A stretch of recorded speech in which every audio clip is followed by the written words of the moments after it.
in one place, nextround.store. Find your favorite showing Next Round gear being worn all over the world. Find all of your favorite Next Round gear by visiting nextround.store. Place an order for you and that big Next Round fan in your life at nextround.store. Look your best at work, at school, at the stadium, or anywhere you go wearing Next Round gear from nextround.store.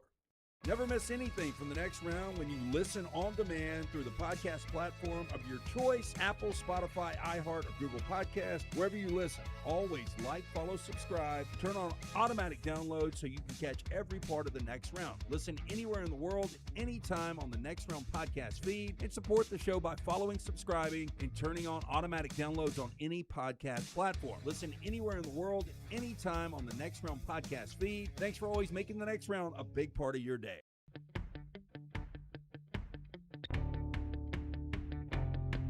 Jim Dunaway, Lance Taylor, Ryan Brown, live. The Next Round is on now. I think I only say this about 6 times a year, but this is my favorite show of the year right here. Is it really? And I have about 6 of them. Bold Prediction Friday here on the show, where we'll take everybody's 3 predictions. Some of you will end up only sending 1, and I don't know why that bothers me so much. Go ahead and be plentiful. Take 3 bold predictions. 3 bold predictions. You can do it in our chat. You can do it on Twitter at Next Round Live. I'll even get Brooks to monitor Instagram as well at Next Round Live on Instagram. Make sure you like and follow everywhere. Some of you have already beat me to the punch on my socials, so we'll try to get as many of them as we can into the conversation today. In this opening segment, we'll show you all 5 of our bold predictions to sort of show you how it gets done. And in segment 2, we'll start rolling through these bold predictions.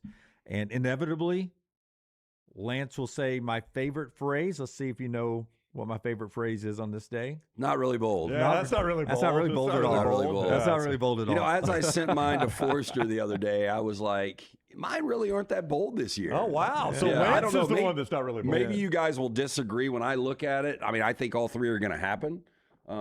This might be the first time that I really believe all 3 happen. Yeah. I'll give you a sneak peek. One of mine is a data center built near Tiger Stadium in Baton Rouge causes a power outage during a game. Is that bold? That's bold. Yeah, that's not one of mine. Are they actually building one near Tiger State? Oh, yeah. I'm sure they are. If there's open land, they're building it somewhere. Yeah. But, last year I did have Mendoza, first team all Big Ten quarterback, and people were like, what in the hell are you talking about? Yep. So we've had some crazy ones before. Yeah. I mean, as Jim recapped them the other day, we had Brian Kelly getting fired a lot in this show last year. And none of us thought that was going to happen. That's right. Right in the middle of the season. Did anybody have Franklin getting fired? Didn't you have somebody? No. Yeah. There was something about Franklin. I've forgotten what it was. We had Hugh Freeze. Hugh Freeze got fired in this show a lot last year. That turned out to be true. Yeah. Ended up Brian Kelly got fired more in this show than Hugh Freeze. Surprisingly. Both ended up getting fired. Yeah. We'll get to those bold predictions coming up throughout the show. It'll be the backdrop of all 4 hours today, both here on Sport and State and on our Next Round platform in our finals. Don't rush, but get into the queue over there with Brownie. Hopefully you've been working on them the whole off season. If you've been with us for 17 years, you know that it's something we do, and some of you work on them year round. So hopefully you nail them this year and all of our bold predictions come true. Before we jump into what we saw last night on the diamond and the turf in Major League Baseball and the NFL, we want to give a big thank you to the crew at Walk-Ons for putting up with hundreds of our listeners and viewers and us, to the great folks at Bud Light and Alexander Chenard Trial Attorneys. The 5th anniversary 6th kickoff party was a success last night. My favorite one to date so far. Massive success. And I cannot tell you, as Scott shows you the picture, for me personally, and I know you guys feel the same way, how meaningful it was that Clay Travis, Jonathan Hutton, and Chad Withrow would brave the traffic from Nashville to Birmingham, basically to be there for 2 hours just to drive back to Nashville. That was incredibly kind of them, and I was glad they got to meet some of our audience members. I did not realize how much Clay spent on a Sprinter van to have a driver bring them in town last night. It was a good choice. You probably should have shopped that around a little bit, but he's Clay. Yeah, it was a great time last night. I didn't know what to expect because when I was on my way, I got a call and somebody was like, "Man, there's been 2 callers on Feinbaum today talking about y'all's kickoff party. Oh, really? And I was like, that is very, very random. That is quite random. Yeah. Were they going or not going?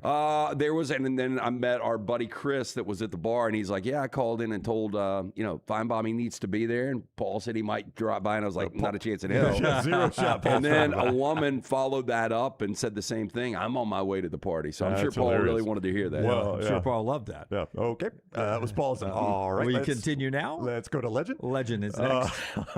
KS Redmill in the chat says, anyone throw a drink in Clay's face? The Clay haters would not have liked that last night because Clay got swarmed. Yeah. Everybody getting their picture with Clay, shaking his hand, talking to him. When Clay called me up, he was like, Dunaway, 100% approval rating. Everyone loves me here. I did not see one person getting his face about anything. Yeah. There were a lot of people that I hadn't met before that were like, hey, when's Clay going to get here? Because they got caught up in that traffic. And they ended up getting there 6:45-ish, I think, was around the time. But there were a lot of people that just showed up, which I get it, to meet Clay. Yep. One of those was our good friend Russ. He was like, where's Clay? And I stuck in traffic. Yeah. And Russ had to leave. Russ never got to meet him. Yeah, never got to meet him. Yeah. Scott, though, not our Scott, but a different Scott, he drove almost as far as Clay. He came from Athens, Alabama, which is on the border. Yeah. He drove all the way from Athens down just to meet us and hang out with us. Yeah, last so we night. had Athens. I talked to 2 brothers from Guntersville, a couple from Auburn that has come every year I can remember. Yeah, they were the first ones here last year because I sat and talked with them. Ryan's his name. Yeah, great name. And his wife. Yeah. Who's married to Ryan. That's I right. can't Ryan's remember her wife. name. Yeah, sorry, man. This It's is a lot of names. I love the name tags, but I met some guys sitting in the back of the bar, and one of them came up and started talking to him, and he's like, listen to the show every day at work. And the other 2 guys were like, he does. And I was like, I assume you guys don't want it on. Yeah, he does. They were like, we really don't care. Yeah. I will say it was cool. The brothers from Guntersville, their dad loves our show, but he's also a big fan of Clay's and likes Clay's work on Fox News and things like that. And he wasn't there. And Clay was like, well, just FaceTime him. I'll talk to him. Oh, that's fantastic. So they called the dad up on FaceTime, and I was standing there when they handed the phone to Clay, and the dad's face lit up. Man, oh, that's fantastic. Yeah, he was pumped. And Clay talked to him 4 or 5 minutes on FaceTime, and it was pretty cool to see. Yeah, it's awesome when you see that. You guys remember we were in Atlanta, and there was this girl that her sister-in-law was back in Sacramento, and Barkley FaceTimed her, and she started crying. Huge Barkley fan, and Charles was like, just FaceTime her, I'll talk to her. So she FaceTimes, hands it to Charles, and the girl literally starts crying talking to Barkley. A grown woman started crying. Yeah. It's Barkley, though. Yeah, I know. He's made a lot of people cry. Let's see, what else was I going to point out? Just so many people there last night. It's becoming a tradition now. What, Shannara shutting it down? He was the last one there. The Shannara giveaways that they do. Mike, and this is just random draw. In fact, Clay, Travis, and others were drawing, but my little golf group is 2 for 2 on Pappy now. It is crazy. And that is crazy, but there were 2 bottles given away last night. Right, and I thought one of the most amazing things is there was a Nick Saban signed football that was given away before the first bottle of Pappy.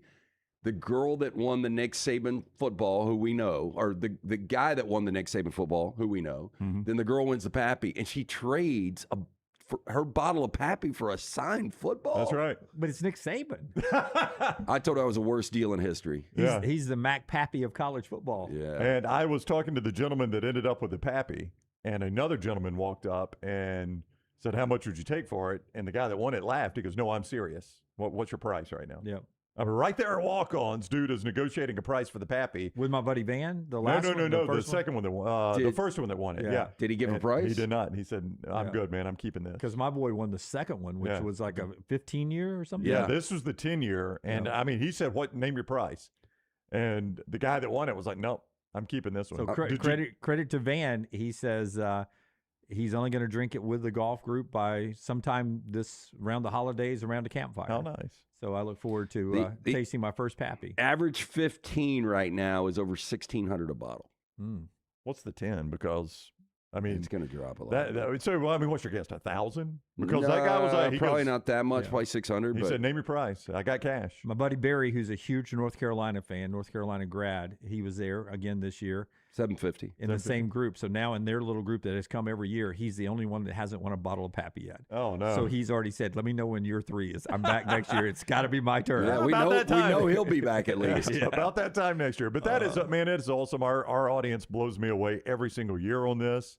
Every year we do it, we're like, man, this is year 5, year 6. Are people still going to come? And people still come in droves. So that's awesome, Tyler man. knocked out his Death Valley That's last right. night. Yeah. That's right. I saw the bottom of the cup. Tyler did finish it. Yeah. I did. And then someone bought me a shot of Rumpel and wanted me to take it with them. Oh, all right. Credit and you to- topped it off with everybody's favorite sorority drink, a Moscow Mule. Yeah, Scott says that was the first time he had ever heard someone call a Moscow Mule a girly drink. I really do believe that is very popular with young. Oh, 20-somethings. that is a girl drink. Yeah. I mean, I've drank them, but it's a girl drink. Oh, I mean, drink look, 'em. I've got a borderline Stanley up here so, right I mean, now. really, You can tell guy's sexual orientation if he's got a Stanley Lance typically. looks but like this it. was something I grabbed on the way out. It's the Yeti version of a Stanley. Yeah, What that yeah, is. yeah, Did you get that in Rush? It was a gift to Maddie for Christmas last year. I just grabbed it on the way out. So anyway, I Wait, agree you with gave Dunaway. Maddie a Rams gear. Yeah, always.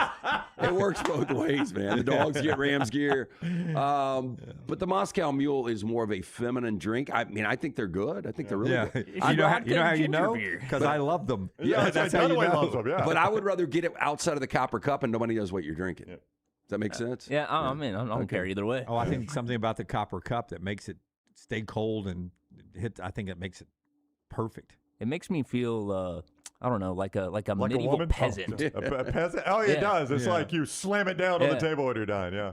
Yeah. Hey, credit. Brooks was there. He's got a lot of stuff out on social. Credit. I want to credit Scott, too. His daughter cheering at a football game. Scott could only be there like half an hour, but he still drove through all that stupid traffic to get there for half an hour. So Yeah. There was a little bit. yeah. And we hated the fact that we had to do it last night because Scott did have, it's best dad in the world, goes to all these events, and that's great. And unfortunately, was only able to be there for an abbreviated amount of time. Didn't think he was going to come by at all, but that was awesome for you to show up. Yeah. Technically, he could have stayed longer, showed up at halftime of his daughter's high school football game, and saw all of their points in the second Yeah. half. Wow. They were down 21. Sadly true. They were down 21-0 at the half. Shouldn't have a lot to cheer about in the first half, huh?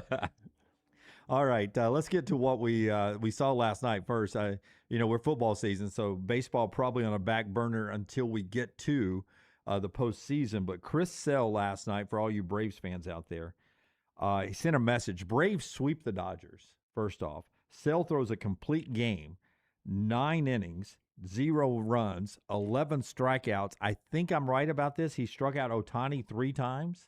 That's And hard to do. And I saw him pitching. I saw a cut up of that. The effort Sale was throwing, almost sending a message to Ohtani, was amazing. What was crazy is afterwards, a very emotional Chris Sale tells everyone why this game meant more. Like, his family went crazy when he came back out for the 9th inning to finish the deal. They showed the family, the kids and the wife up in the stands. And when he came out of the dugout just to finish the 9th, the little kids went crazy. I like, saw yeah, that. I saw let's it at go. Welcomes, yeah. Yeah. And it was all because one of their close family friends, Ashley Foss, had passed away earlier that day at the age of 42 with an ailment she had been battling. And he went out and dedicated that game to her, and the family knew what was going on. And when he came back out for the 9th, tears were flowing, and he finished off the mighty Los Angeles Dodgers in an Atlanta sweep. When his career was wrapping down in Boston a few years ago, I mean, guy's 37 years old. You thought he was literally, not only losing the fastball, but losing a lot. And for him to reinvent himself when he got to Atlanta, and that pickup that they've had over the last 3 years has been incredible. And I think Atlanta right now has got a ton of confidence. Everybody's wondering who can knock off the Dodgers in one of these 7-game series. Well, Atlanta's 4-1 against the Dodgers. Does that worry you as a Dodgers fan? I mean, I know postseason's different than regular season for many, many reasons. Yeah, but, I think it has to. Well, the Braves are going to have confidence if they're able to face them. Yeah. I mean, if they get the Dodgers in the postseason, there's no reason they wouldn't have confidence. Walt Weiss can point to this and say, guys, y'all have played them. I mean, he won't even have to. Those are professional baseball players. Well, and by the way, they're only a game back of the Dodgers if you're just looking at total record. So it's not like, the Dodgers get put on this pedestal, and it does seem like everything will kick into gear once we get to the postseason, going for 3 consecutive World Series championships. But I'm a little skeptical on this one.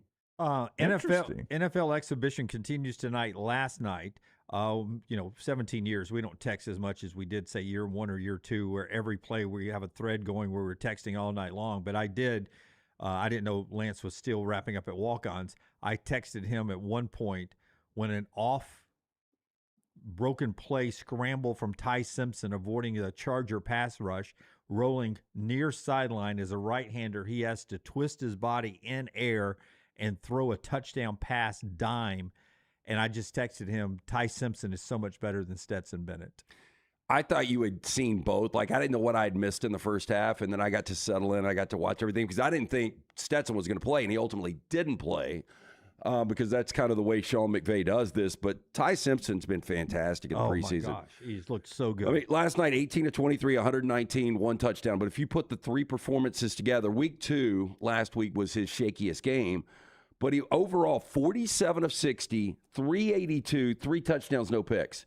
That is a 78% completion percentage in his first preseason with a lot of pressure on him. Yeah. Still no way he's the backup in your mind? I don't think so. Well, let's hear from Sean McVay. Okay, Sean McVay, did he answer this question? Sean McVay and Ty Simpson talking about the backup quarterback situation with the Los Angeles Rams last night. I thought I thought Ty played really well tonight. Going into it, that I wouldn't look too far into what that was. It was just continuing to get him experience. We've got 3 quarterbacks on our roster. Obviously, we've got the reigning MVP of the league, and then we got 2 guys that we feel really good about. And if you say, hey, what does that really mean? That's what it means. We feel really good about those 2 guys. Not pigeonholing myself into any sort of decision other than I feel really good about Stetson Bennett, feel really good about Ty Simpson, and I hope Matthew Caldwell's okay. Has Sean communicated to you whether you'll be the backup quarterback in Australia? Yeah, I don't really ask him that. I kind of just do what I'm told and go in when I go in. I think it really doesn't really matter, if I'm being honest, like what I am, because this is Matthew's team.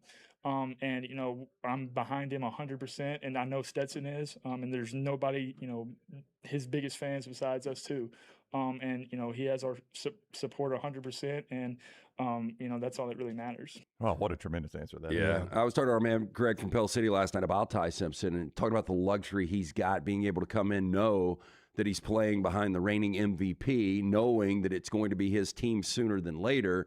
Look, another luxury is Sean McVay really, I mean, if this was for the starting job, he would have a difficult decision, I think, between Ty and Stetson. But the good news is he doesn't really have to make any kind of decision. The good news is you've got the best quarterback room in the NFL. I mean, I think that's the case. Oh, yeah. I don't know which other one you would argue has the depth that quarterback room has in Los Angeles. When you consider the starter, as Sean McVay just said, is the reigning MVP. I mean, Josh Allen to Kyle Allen is a big drop. Yeah, I mean, you look at most starters to backups is a big drop. But you've got a third that is pushing one of the better backups in the league right now, it appears. Forster, can you pop up the still shot there? Am I right? Is that his dad's UT Martin? Yeah, that's the logo on the hat. And what are they? That is UTM gear. Yeah. Is that Skyhawks? Is that what they are? Skyhawks, yeah. It's kind of a cool logo. I actually like the logo. That's a cool looking logo. I thought it was a Pelicans hat. That's a cool looking hat. I like that. Yeah, I like the way he's giving the dad's team a little pub there. His own little I do NIL. like that, yeah. Yeah.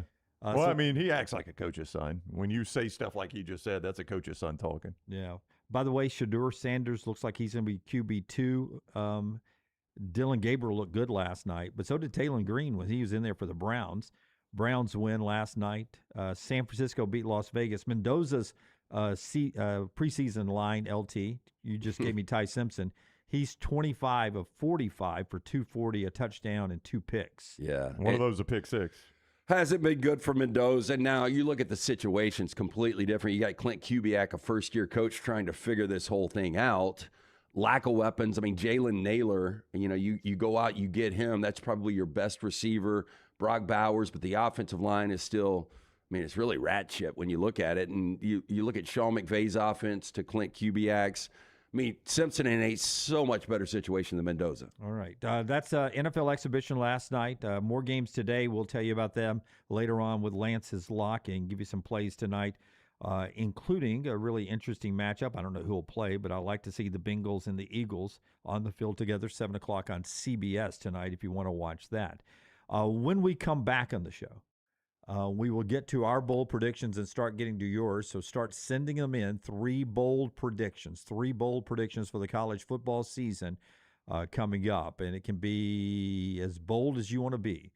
But try to be perfect. Try to be 3-0 too. Be bold, but be right. You don't even have to be right on all three. Just be right on one of them. Just be bold and wrong. Yeah, bold and right on one of them.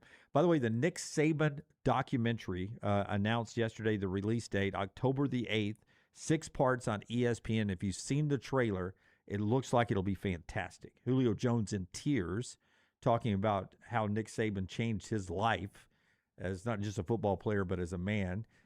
Sark and all the players, McCarron, they all are in the documentary. And I forget how many hours or minutes of unseen, behind-the-scenes tape film of the Saban years that's available in this. They gave me a number, Brooks. It was hundreds of hours of unseen film, over 100 hours of unseen film is what the release said. Now, when I posted that yesterday, I was like, how long are these episodes going to be? I'm like, no, it features over 100 hours of unseen film. So. Yeah. You won't see all 100 hours. No. They had 100 hours of never seen before behind-the-scenes footage. I imagine like at least 20 of those hours are just Saban eating oatmeal cream pies. So can't use all of it. You never saw it, though. October 8th, and Conor O'Gara, you can go watch the Conor O'Gara show. We just finished taping, or actually doing it live earlier this morning, but you can go watch it here on the platform on replay. And he compared it to that he is hoping it rises to, and he thinks it can rise to the quality of The Last Dance, the Jordan documentary that was very popular during the pandemic. Now, we don't have a pandemic going on, and October 8th will be smack dab in the middle of football season, so it won't get the numbers of The Last Dance. It's on a bold prediction. Yeah, boy, that's a high bar. But he was talking about the quality of the doc. Yeah. So the behind 6-part the scenes, Saban documentary. And this is something I'm looking forward to coming up October 8th on the ESPN platforms. When we come back, Bold Prediction Friday, we'll tell you ours and start getting to yours. They're coming in over there, Brownie? Oh, yeah. I got some ready to rock. All right. Got some on my end as well. Looking forward to it. We're here for 4 hours right here on The Next Round, presented by Hard Rock Bets, right here on Sport and State.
I don't know if it's any indication of the kind of season we're going to have. But we already had a top 25 upset last night. That was in the FCS ranks. But West Florida, who has moved up to the FCS, they beat number 16 Southern Illinois last night, 34-31. So the upsets are underway already. Look out. Just on night one. Pretty cool. Yeah. Also, Eastern Illinois beat our buddy at Murray State 28-14. Chattanooga got a win over West Georgia 24-10. And I told you West Florida over Southern Illinois. Just some of the games that happened last night. There was also Youngstown played a game last night. They beat Mercyhurst 43-10. Mercyhurst scored a touchdown that is a top 10 play of the year probably. Bounced off some hands and feet and ended up with a different guy in the end zone for a touchdown. But the reason that game was so popular on social media last night was the fact that the whole broadcast, the Youngstown State Penguin, is upside down in the center of the field to the viewing audience, and it was driving America, who was watching this, crazy. I can understand that. And I've done a broadcast from that place before. Sanford Youngstown State national semifinal game, I did the broadcast, and they put the cameras on the opposite side of the home stands because that side of the stadium is so much bigger. It almost looks like an SEC stadium on one side. Oh, so this is normal for every broadcast? Every broadcast. Yeah. That side has sky boxes and a normal press box, but not the TV cameras are on the opposite side. Can I recommend they just flip the Penguin? Why wouldn't you not just flip the Penguin? Do you play to the fans or do you play the TV play to broadcast? the TV broadcast. I think if you're so, going to put too. games on TV. I mean, do you think the fans care that the Penguin is upside down? No. No. I mean, we say that. I don't know. I mean, people are going to complain about anything, so you probably do get complained. Why is the Penguin upside down? My kids love the Penguin. But I mean, how many games are televised? Why can't you just flip it for the televised games? Well, I would assume they're all televised on ESPN Plus, which I think this one was. Yeah. It's no national television, so there's a chance more people are at the game than watching the game. I don't know. I don't know the numbers. But I've been there before, and it's weird. And we actually broadcast because of that. We built a broadcast booth on the opposite side where back then, I don't know if now, but back then there were no bleachers on this side. Everything was on one side. So it looks better on TV to be shooting back towards the stands as opposed to empty trees. You see what I'm saying? Yeah, no, I agree completely. Yeah. Upside down Penguin, though. It is a cool logo. I've always liked that logo. So they asked me when we were doing that broadcast back in the early 90s. I can't wait for this. Is it going to bother you to do the broadcast from the broadcast booth where the cameras are actually backwards and you on your call screen, you'll be watching them going this way, but on your screen they're going this way. I said, that'll bother me all night long. Yes, of course it will. Yeah, so we'll build you scaffolding on the other side. So typical Jim. Who won the game? Youngstown State beat Sanford. Was that Terry Bowden's Sanford game? Yeah. And it was the scariest flight I've ever had home. Was Jim Tressel coaching Youngstown? He was. Yeah. I think he was. Yeah, they were dominant back then. They were dominant. What at the time was a 1AA program. Yeah. Youngstown was the favorite, and they may have gone on to win the national championship that year. That was before the Dakotas and the Montanas took over 1AA football. So did you almost die on the flight? On the flight back, other than Las Vegas taking off and then dying during takeoff, not dying, but the engine dying during takeoff, where everybody, including the pilot, said that was close to catastrophic. Yeah. When we shut down at the end of the Vegas runway, that one was bad. The flight back from Youngstown State on the team plane, it was snowing. It was almost like a blizzard, but it was a snow thunderstorm. So it was lightning and snowing during takeoff and all of that. And Don't say a lot of those. And then we were bouncing the entire ride home. Mm-hmm. And it may have been thunderstorming when we came back into Birmingham, and it was just one of those that you'd be going along and and it was. Their mascot's literally the Penguin. I mean, that should have been a hint to you. There might be bad weather at takeoff in December. Perfect 10 Mortgage bringing you this part of the show. And the name says it all with Perfect 10 Mortgage. You apply in 10 minutes. You close in 10 days. That is the whole idea. A mortgage that's simple, fast, and fair. 10 minutes start to finish right from your phone. No stack of paperwork. No sitting across a desk from a banker who talks down to you. You check your options. It won't even ding your credit score. Find out where you actually stand before you commit to anything with Perfect 10 Mortgage. You can date the rate and marry the house. Get you the house you want right now. Buying new construction, they got a builder program. Builder-funded rate buy-downs. You can get a rate with them that the bank can't print. That is huge. So, again, date the rate, marry the house with Perfect 10 Mortgage. Get the house you want now. Refinance when rates come down. Perfect 10 Mortgage. How do you get in touch with them? Very easy. Perfect10mortgage.com. That is perfect. 10mortgage.com. or call 855-789-1010. That's 855-789-1010. Perfect 10 Mortgage. Perfect 10 Mortgage is a DBA of Network Funding LP, NMLS 2297, equal housing lender. All borrowers must qualify. This advertisement is not a promise to make a loan. Perfect 10 Mortgage, in pursuit of a perfect mortgage, perfect10mortgage.com or 855-789-1010. All right. Our bold prediction Friday starts off with our 5 bold predictions before we get to yours. And we're going to start with Ryan Brown's first. Forrester has these already built on graphic for us. So, Brown, give us your 3 guarantees. Oh, and boy, you're going to love these. One at a time. One at a time? Unveil number 1, Forrester, because it looks like Brown doesn't have it pulled up yet. I got to pull it up on my He phone. doesn't remember his guarantees. I do not. This year's team to start in the top 10 and finish unranked. I do one of these every year. The Oklahoma Sooners. Schedule is too tough. Don't believe in Mateer. Don't believe in Arbuckle. Lance is shaking his head yes because he's big on Oklahoma and he likes the fact that I'm fading them. First team out, Oklahoma. They are not going to finish in the top 25, Lance. Your thoughts? Well, I've got Oklahoma coming up in my 3 guarantees. It's going to be a little bit different than Brown's. Like, it is a really difficult schedule, but you start to look at some of these top 10 teams, and one we'll preview on our 40 and 40 in a little bit.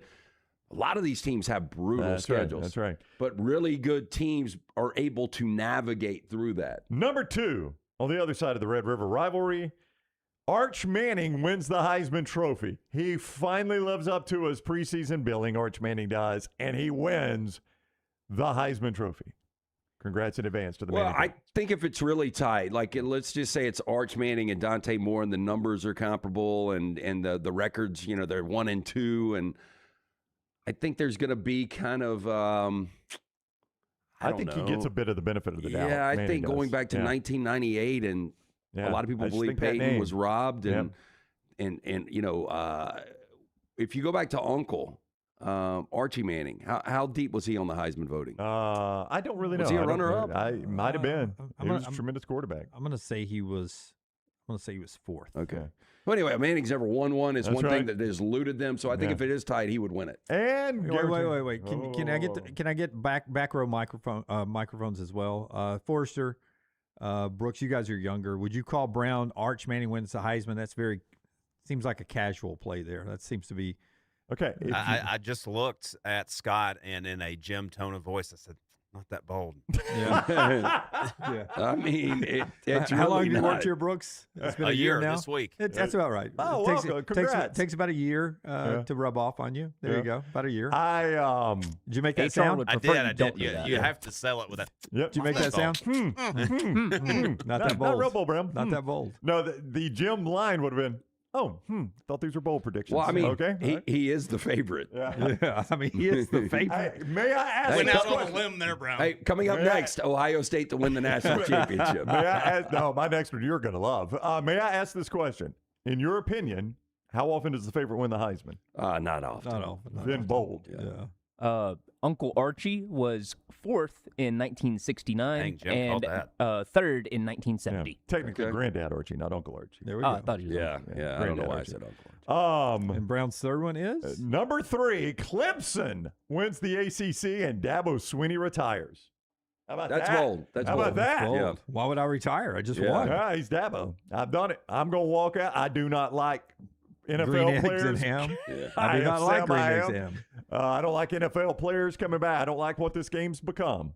Dabo retires. Clemson wins the ACC and Dabo retires. Had a nice Clemson discussion at our party last night. I did not realize somebody that is in our circle that now works for our guys is actually Tom Allen's daughter. Did you meet her last night? Oh, I That's did, Tom yeah. Allen's daughter? Yeah. I did not know that. Talked to her for a while, yeah. Oh, yeah. I talked to her about Bloomington because she spent her high school years there when Yeah. Tom was the head coach. How about and that? Talked a little Dabo and Clemson, and good people.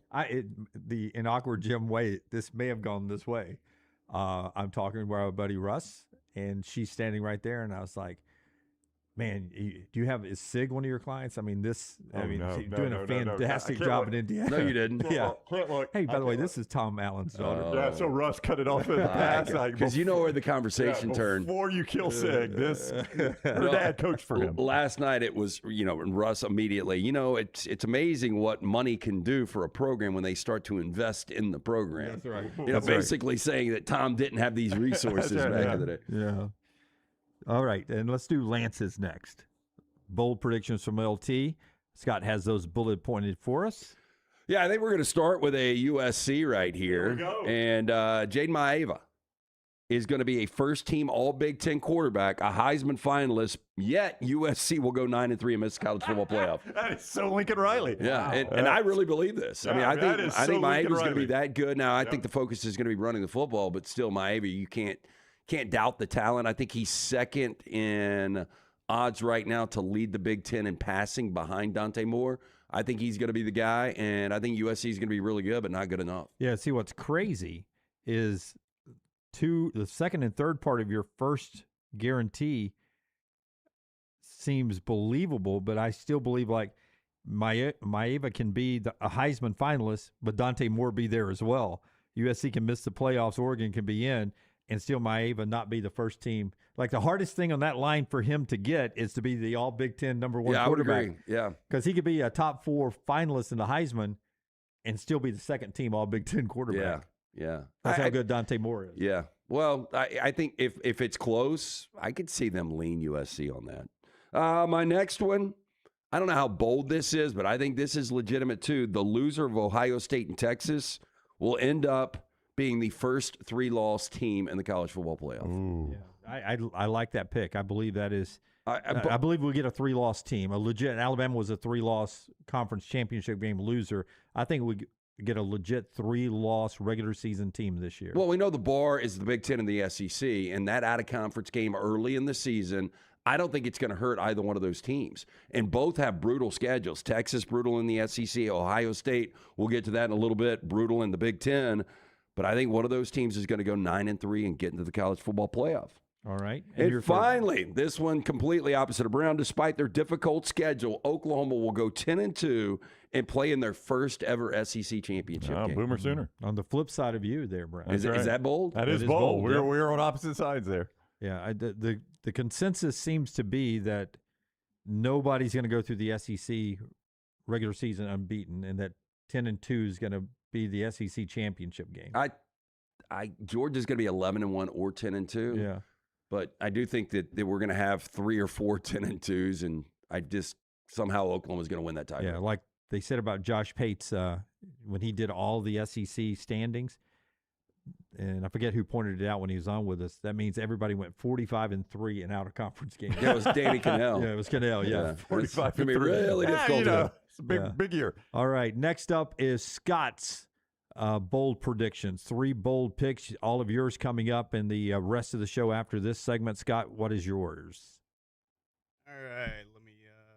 Did you spell Forrester correct, by the way, on that graphic? It's only one R. Yes, I do know how to spell my last name. Okay. If Brown didn't spell it right, they would A lot let of him people know. do the double R's thing. I think I did it a long time after you started here. I've learned it. It's only one R. It is just the one R there. I may have you double R's in my phone. I'm not sure. All right, coming in hot with my hottest take. I love me some Charles Huff. Charles Huff has taken Memphis to the playoff. Wow, I don't think they get out of the weekend 1-0. Hey, but if they do, that would be a big, they're only a 4-point dog right now. But, Scott, that would be a step in the right direction. Yeah, I think he's a great coach, by the way. I'm probably a sucker for good sound bites, and He's Charles a good Huff, one. Yeah. Charles Huff can deliver some. All right, number 2. Alabama still cannot run the football, but Keelan's going to take them to the playoff anyway. Oh, wow. We saw that last year, right? Exactly. Kind of a repeat of last year. Oh, Alabama makes the playoff. Is that really bold? Well, you're going to say the same thing about the next one. No, hey, real quick, though, Scott, I do think it's bold. If they can't run the football and they get to the college football playoff again, that'd be pretty insane. We already saw it. All right, and this one's only bold because we haven't seen it. Oregon finally gets it done. They win it all. Wow. Yeah. Some people's pick to win it all, obviously, And but boy, I tell you, it's a lot of people's pick. A lot to of win it all. people's. technically hasn't won a big game yet in the Yep. playoffs, right? Yeah. I mean, if you polled people, I know they're not number one in the polls, but it seems like more people have Oregon winning the national championship than anybody else. I would agree. I think they're considered the best roster in college football. I think it's the best roster he's had. I don't think it's better than Texas. Of all of, I've been putting returning starters listed on all of the 40 and 40 teams that we've done. They had the most. They had 15 starters back, 8 on defense. I mean, they got a loaded roster coming And back. a great portal class that came in as well. Yeah. So Virginia's close. I know they can't win a national championship, but was that a true story I saw for NC State Virginia that they're missing a huge number of players for the game tomorrow? I think the original, there were 16 players on, was it NC State's injury report or Virginia's? It was Virginia's. Virginia's, That's out for the game tomorrow. Yeah, 16 players were, but that was the first injury report they dropped. I don't know. I guess if they dropped it yesterday. But is it a sickness? I don't know. It looked like it was some kind of academic issue or something. 18 players are listed on the official injury report. Yeah, and we call it injury report, but it's actually the availability report. That's so right. it could be things like. So something to keep an eye Did on. you mention academics? Well, this is Virginia. If there's a place. Well, maybe it's not academics, but it seemed to be some kind of something, but maybe it's just an injury and they were just trying to scare bettors or something. But that is something to keep an eye on that NC State Virginia game, which I picked months ago as NC State winning. Wow. If they're without 16 people, I Big took move for notice. you. count me in. 18. All right, Brooks is next. Brooks, give us your bold predictions. So my first one, I'm going to take the combination of the SEC, Miami, and Notre Dame, and the Big Ten gets shut out of the national championship. Oh, They're back to earth. shut that mouth. Sit down in your corner, Big Ten. Yeah, I would. This could be just a little bit of Homer spirit in me. I would love to see the Big Ten get shut out of the national championship game, but actually, I think there's a good possibility of it depending on how the matchups go in the college football playoff. I think we've built a lot of stock into a program in Oregon that has never done it, and Miami's got a lot of talent back. I actually think Notre Dame and Marcus Freeman have a really good chance to make a run in the college football playoff, and I just feel like the SECs do. And I think the combination of those two schools and the SEC will shut the Big Ten out. My number 2 hasn't happened since 1999. Auburn gets a 1,000-yard receiver this year. Wow. I like Keyshawn Singleton. He had almost 900 yards receiving last year for USF. They like to throw the ball around. Alex Golish has produced several 1,000-yard receivers in his time as a play caller at UCF and Tennessee and at USF. So for the first time this century, Auburn will have a 1,000-yard receiver.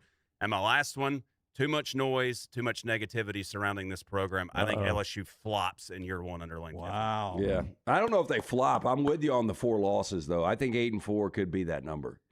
All right. Bold predictions. The last one from the group before we get to yours is mine. And so I hate to do it last because here comes all the shots at me. But here's the first one. Hey, who chose the order on these? I know. guys? You literally did this. Yep. Who's up first, Forrester? Pretend you're my teleprompter.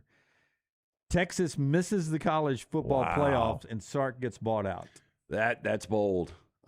Texas does not want to reset this thing. Yeah. I mean, he's averaged right out 10 wins a season his first 5 years. I think it would be difficult. I mean, are you saying like 7-5, 8-4? 8-4. Boy, I don't know what you do. Well, I mean, I'd you buy him probably out stick and- with him, but I mean, who gets the job? Who would you hire? I mean, that's the thing. Who would I hire? Yeah, that's the thing I say to Alabama fans. Or Mike Florida State Elko? fans. If I was them, I would go hire John Summerall. I know that's crazy, Wow. but I really believe he's going to be that good. He's a guy that could park his tractor in Austin and stay there the rest of his But career. wonder if Summerall's 6-6. And does Summerall take the job? Would you leave Florida to take Texas? I know Texas is better, but I mean, I I would. don't know that it's automatic. Second bold prediction. Navy, BYU, and USC all make the college football playoff first timers this year. Navy, BYU, USC in the playoffs. I could see it. I mean, it's going to be difficult for you to get a trifecta of newbies like that, but I like where Navy is this year. Obviously, BYU, a one-bid league, but boy, they're going to be really good. And then USC's got a difficult schedule, but they're going to be good. Navy's the group of 6 winning the American. BYU wins the Big 12. USC's the 4th Big 10 team. That's how they get in. So that's my pick there. And then the third one, pretty amazing here. Purdue goes winless in the Big 10 for the 3rd straight season. Oof. They've gone 0-9, 0-9. I think they do it again. How do they sell tickets? Man, that you got to trip up and win a game, don't you? You got to mess up and win one. These are Big 10 games only now, so not counting. But that Big 10 has gotten better in the middle, great at the top, and Purdue is down at the bottom. Apparently still bad at the bottom. Yeah. So that's my 3 guarantees. That's everybody's 3 guarantees. It is yours the rest of the show, other than Todd Fuhrman, who will join us at the top of the hour on Sport and State. And later in the next round part of the show, hour 3, around 11:30 Central, Brooks Austin, the film guy, now with On3 Sports, will be with us. All that when we continue on. This is the next round, presented by Hard Rock Bets, right here on Sport and State.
Listen, you don't always know what's in people's heart or mind. People could be nice and have evil in their heart, and then people could do a bad thing or produce a bad thing and have good in their heart. And I don't know the good guys, but that little snippet commercial, I don't really, in my heart of hearts, it's hard to imagine that they were somehow condoning violence against women when they were making that. But boy, they are suffering. Yesterday, Callaway pulls all relationships with good so that Callaway can get back into stores and things like that. Yeah, and the good CEO came out pretty hard against Callaway, like, hey, you approved the ad. Yeah. We did the ad, you approved it, and now you're punishing us. Yeah, that's pathetic on Callaway's part. If they did approve it, you got to stand behind them. Yeah. Weather the storm at least. So that's a bad situation there. And again, you never know, even if people are acting right, they may have evil in their heart. I just find it hard to believe that a group of guys would be promoting violence against women. Maybe it's an accident. We can have a forgiving heart sometimes. But we'll see how that plays out. I'll tell you what gets dug up is one of those old This Is Sports Center commercials. Yeah. And there's a guy in a football uniform leveling a female in the back of the office. Like, it's not on the front of the screen, but somebody's typing at a desk and This girl's walking through like a stack of papers and a guy levels her and hits her to the floor. It's the same exact thing. I think it's different, though. Based on this, it's that guy's terrorizing the entire office. This seemed more like you're touching my club. And you brought this up. The club is more valuable than you. I mean, there is a difference there. A little bit. Yeah. So I just watched the ad for the first time just now. Yesterday, we said it was supposed to be a parody of Obsession. Yep. I've seen that movie 3 times, and I don't get the. I didn't either. It's such a bad commercial. Yeah. It doesn't offend me, but it was just poorly made. I think they're only saying that because it starts off in Obsession with the boss belittling and giving a hard time to the secretary when they're in the office, and then when they're shipwrecked, she's got the power. No, that's not Obsession. Yeah, that's not. That's a different movie. Okay. Yeah. That's Send Help. Send Help. All right. It's a good movie, though. Completely different. Hey, our show, you know what's wrong? I haven't had my Crockett coffee this morning. That's what's wrong. Show me Davy Crockett surfing on crocodiles. This is the coffee that's on by Clay Travis, Buck Sexton, and Buck's brother Mason. Davy Crockett, the hunter, the storyteller, the patriot. That he's the symbol of this coffee because the coffee is that good. It's American made, right in the heartland. It ships fresh, roasted, not sitting in warehouses for half a year. You can get it light roasted, medium roasted, dark roasted, decaffeinated, organic, even that mushroom blend. You can get it whole bean, ground coffee, K-cups, however you make it in the morning. Set up a subscription. It shows up on time, on schedule. You can change it or cancel it anytime the way the free market in America intended for it to happen. Free shipping. Orders of $59 or more get you that free shipping, and there's always discounts for veterans.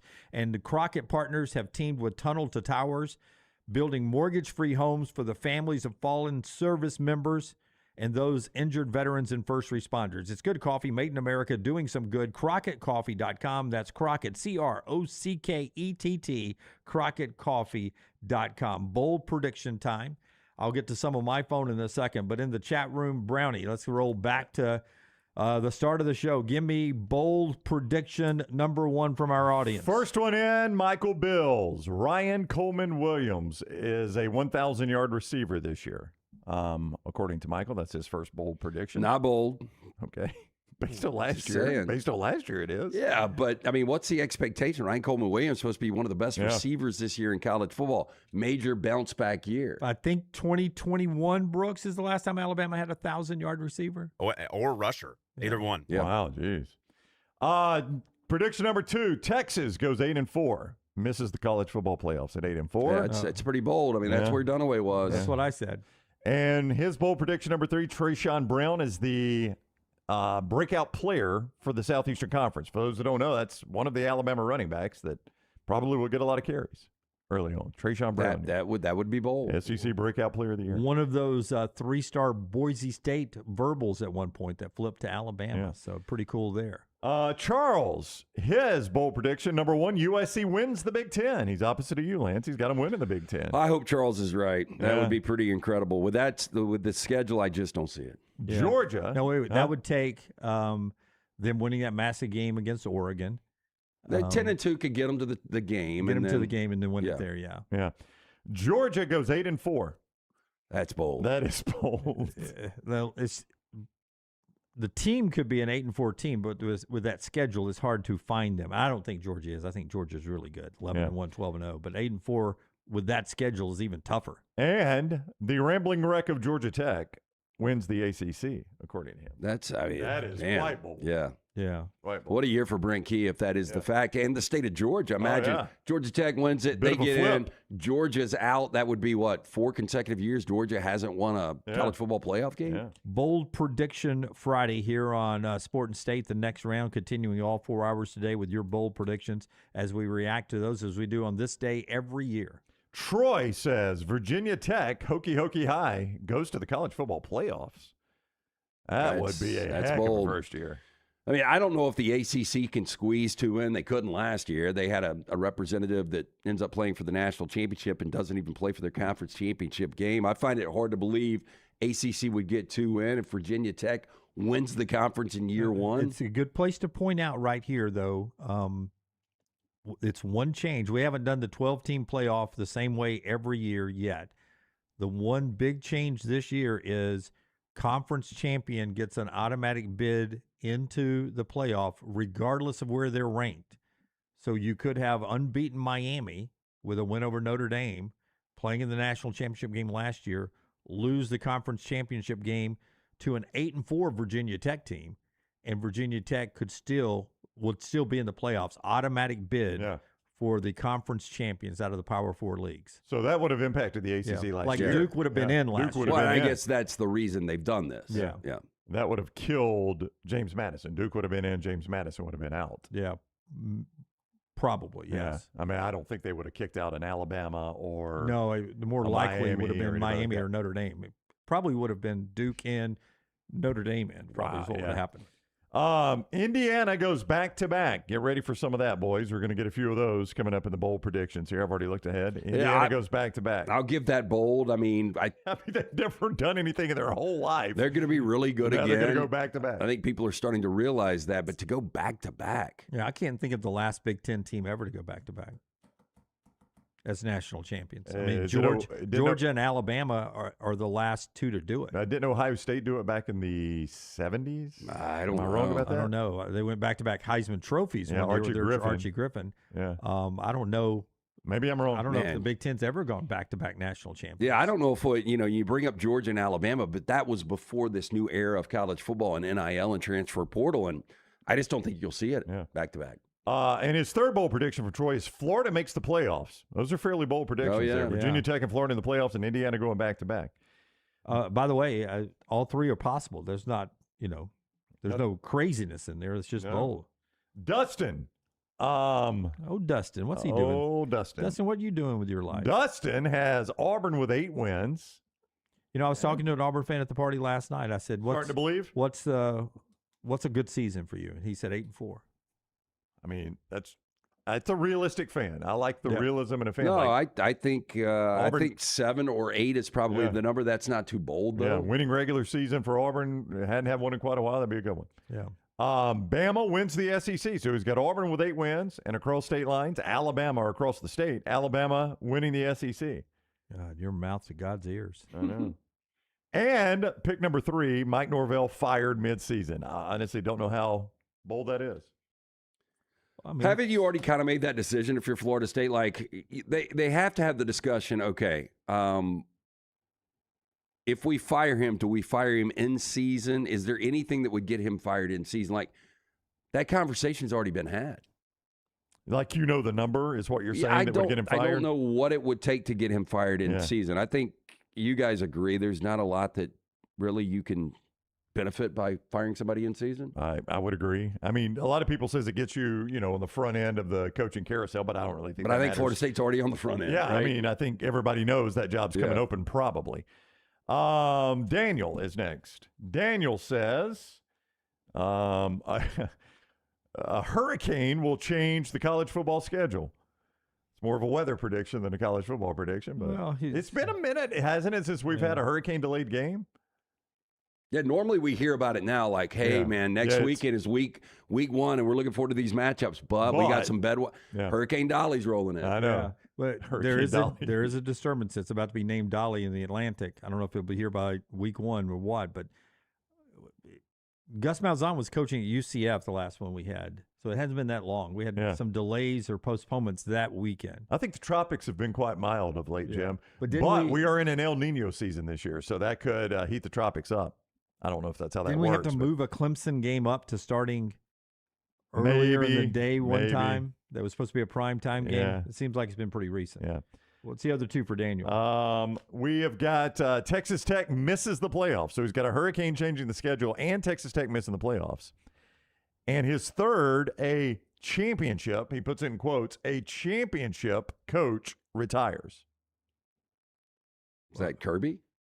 He's got it in quotes. So it could be a conference championship, could be a national I championship. mean, we don't have many championship coaches out there. You got Sig, you got Ryan Day, you got Kirby, you got Dabo. He could be drafting with me. Got two here before we take our next break.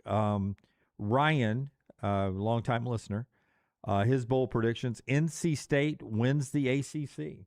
They've got the schedule to do it. Again, outside of this game, they might be favored in the next 11 games. How big a dog are they tomorrow? They're only 4. Numbers moved a little bit, probably based on those 18 players. Yeah, we need to ask Fuhrman about that coming up. Your first 2-team Dunaway parlay of the year: NC State plus the points, North Carolina plus the points. Go with the show meet. Now, what's North Carolina? What state? North Carolina is the Tar Heel State. Are they really? That's not their official name. I thought it was. I think it is. Said like a not Duke or NC State person. It might be the Tar Heel State. It is the Tar Heel Thank State. you. I mean, you think I just make this stuff up That's over their here? state? Yes. Like, Yeah, you do sometimes. like the Show Me State in Missouri. That's right. In They're North the Tar- Carolina, they're the yes. Tar Heel State?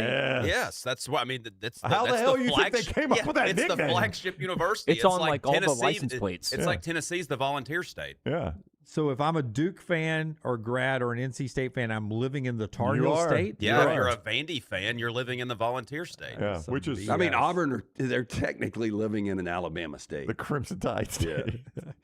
Houston, Well, it's Heart of Dixie. Is that Alabama I state? mean, I heard somebody last night say Roll Tide when they were leaving. We're the Yellowhammer I State. really heard that Oh, last yeah, night. that too. Yeah, we're the Yellow. Oh, I did hear somebody say Roll Tide when they're there. well, how else do I say bye to you guys?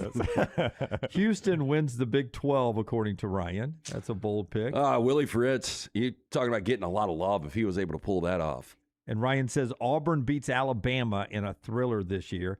And then he writes, also Jimmy D, it's Casey Kasem, also Jimmy D, my mom who's listened to you guys since the radio days and now every day on YouTube and the TNR channel would love to give her 3 bold predictions if you'd allow me to pass it along to her. Of course, Her Mom. entry name is Mama Stews. Mama Stews. What's She's- Mama Stews say? She says Clemson upsets LSU. Uh-huh. Love to see it. The Indiana Hoosiers do not make the playoffs. Everybody's pulling against them this Yep. year. And Keelan Russell is a Heisman finalist, and he says that's her homer pick. I'm an Auburn fan, and she's an Alabama fan. Mama Stews. She lost one. So By the way, all these 3 bold predictions, you can tell what fan base they're for. Generally, yes. yeah, so that are you saying the Georgia guy who had Georgia Tech winning the ACC and Georgia 8-4 Yeah, maybe might be a rambling rambling wreck? wreck. He might be a hell of an engineer. That's hour 1. A lot more bold predictions after we talk to Todd Fuhrman coming up on the other side. This is the next round presented by Hard Rock Bets on Sport and State.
Back with you on the next round, presented by Hard Rock Bets and Sport and State. Todd Fuhrman joins us in a second. I will not be the guy that says we're already quarter of the way through the season after week 3 or any of that again this year, but I will point out that on September 1st, which is Sunday, Monday? Tuesday. That's when we start getting less sunshine. I think we go back on the other side of 7 o'clock. We've already gotten that. I mean, it's slowly draining. And speaking of, you always saying we're a quarter of the way through. We're sitting on the couch last night, me and my buddy Heath, watching Rams Chargers. And you see it right there, 170 days until the Super Bowl. I don't need to see that. No. I want to feel like the Super Bowl's 8 years away. Yeah, right. on the not power conference, but on college football Division I, we've got 948 games starting tomorrow. Oh, yeah. Now, I like the sound of that. 948. It feels like it take forever to watch all that. You not like how much they get chopped away every weekend. Don't see it. I told you I'm panicked because my remote went out. Yeah, I know. It's bad timing. Todd Fuhrman is with us. CBS Sports at Todd Fuhrman on social media, former odds maker at Caesars. He is with us now. What is up, Fuhrman? How are you, buddy? I'm doing well, gentlemen. It was good to see college football kick off, at least of the JV variety last night, although I watched about 2 quarters of FCS games and found myself glued to NFL preseason being a better product than what I was entreated to. Yeah, would agree with that, Fuhrman, 100%. Looking at this card tomorrow, I mean, let's start early. Last year, I did have TCU in this game against North Carolina. North Carolina looked pretty good on their first drive, and they completely fell apart, lost 48-14. To me, this game a little more difficult to handicap. You're getting a lot of points if you back North Carolina here. I don't know what to expect out of Jaden Craig, TCU's quarterback. I don't think I know what to expect out of either quarterback, honestly. Billy Edwards looks like a lot of the robot videos we've seen circulate on social media, at least through the first 2 stops of his college career. If it's a lower body part that breaks off midway through the second quarter, I don't think anybody will be shocked. You mentioned Jaden Craig taking over, the FCS transfer from Harvard, and for all those years when Bill Belichick was at the height of his powers, we heard about rookie quarterbacks struggling to figure out a Bill Belichick-led defense. Will that still apply tomorrow when we look at unfamiliar surroundings, keeping in mind that last year Josh Hoover had a level of experience when he led that TCU offense after they got themselves down early, were able to barnstorm to that 48-14 win. North Carolina defensively last year continued to get better week over week. And the one thing that they did exceptionally well under Belichick's leadership, I guess the little Belichick who won't be with the team on medical leave, was they were great at preventing explosive plays. And I think in college football, if you can force a team to move the ball methodically down the field, it's going to set you up well, especially as an underdog catching more than a touchdown. This game opened 6.5. We've kind of ballooned through that key number of 7 into no man's land. But the angle I want to attack, guys, is looking to go under the total in the first half. I think it'll be a little bit of a feeling out process for these 2 teams. We've seen these games at kickoff in Europe start a little slow before they find their sea legs, so to speak, in the second half. I'll go under 23.5 in the first half between UNC and TCU. And if the game did get to 10, I would be forced to value bet North Carolina, much to my better judgment. Okay, this is going to scare you, but that's exactly where I was going to go on the under, because I don't know if you've checked the forecast, but when I did yesterday, it's supposed to be a sloppy track. I don't know if it'll be raining during the game, but it's possible, and it's going to be a slop fest. The rain looks to be the one part of the variable that could be up in the air, but to your point, Dunaway, it could be steady winds, 12 to 15 miles an hour. And for 2 teams that probably want to run the football a little bit more than we've grown accustomed to, especially on the TCU side, let's hope slow and methodical, and maybe we can break bread together, starting the season off with a winner where you and I actually see the game unfolding the same way. All right, what is the story, Fuhrman, on this injury report this availability report for Virginia? 18 names, I believe, is what was on this report. What's the story on Virginia's depth and their availability of players for this game against NC State? Nothing like playing these shell games early on in the season, trying to figure out who will be out there and who won't be out there. And week 0 and week 1 are some of the more difficult weeks in the college football schedule to figure out who actually got hurt during camp, how transparent we're going to be with what guys could be out there. And for a Virginia team that I think will have a target on their back after the improbable season they put together last year, you wonder how this game will go. We can start with the number and where it opened, or I should say reopened, after we knew it was going to move to Scott Stadium from the neutral site in Brazil. Virginia in that 4.5 range. Number did get as high as 6 earlier this week. Before there was a pretty pronounced buy that came in from professional bettors on NC State. Part of the reason we've driven the number down to 4, whether that was just a power reading that was off or the injury and player availability report you're alluding to, Hard to figure out exactly what's contributing, but the under money, very real as well. 53 down to 51. And one of the strengths for Virginia, at least on paper coming into this year, was the level of experience that they had, not just along the offensive and defensive line, but at a number of other key positions. The biggest change for Virginia, Chandler Morris hands it off to Bo Pribula, the starting quarterback. So you can make the case that NC State comes in with a higher ceiling quarterback in C.J. Bailey. I'm not a Dave Doran truther by any stretch, but given all the uncertainty and some of the player availability that you mentioned, this is a game that I think I'd rather look to try and bet live than get involved before it kicks off, with Virginia 4-point favorite, total sitting at 51. The Bison of North Dakota State, dominant for years in the FCS. Now they go to the FBS, and they're hosting Jacksonville State, who was, a tough out the last couple of years. And it's a big number for them. It's 6.5. It is, and we saw a little bit of money finally start to come in on North Dakota State yesterday. This number, though, was as high as the Bison, a 10-point favorite this offseason, which I think was a big price tag. We'll see what their transition looks like from the FCS to the FBS. But in my opinion, they're much better positioned than the other counterpart that's going to do that in Cal State Sacramento.